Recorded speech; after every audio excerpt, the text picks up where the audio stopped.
భారత్లో corona virus వ్యాప్తి ఆందోళనకరంగా మారుతోంది. కొంతకాలంగా తగ్గుముఖం పట్టిన మహమ్మారి తిరిగి విజృంభిస్తూ ఉండటంతో ప్రజల్లో భయాందోళనలు వ్యక్తమవుతున్నాయి. దేశవ్యాప్తంగా క్రియాశీల కేసుల సంఖ్య 5,000 మార్కును దాటింది.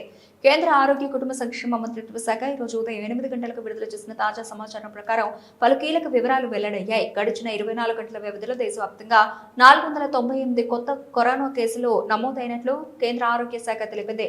4 వ్యక్తులు ఈ వైరస్ కారణంగా ప్రాణాలు కోల్పోయారు. దీంతో దేశంలో ఇప్పటి వరకు కోవిడ్ కారణంగా మరణించిన వారి మొత్తం సంఖ్య 55కు చేరింది. ప్రస్తుతం దేశంలో క్రియాశీల కేసుల సంఖ్య 5,364గా ఉన్నట్లు అధికారులు ధృవీకరించారు. కొత్తగా నమోదైన మరణాల్లో 2 కేరళలో, పంజాబ్ మరియు కర్ణాటక రాష్ట్రాల్లో ఒక్కొక్కరు చొప్పున మరణించినట్లు ఆరోగ్య శాఖ నివేదిక పేర్కొంది.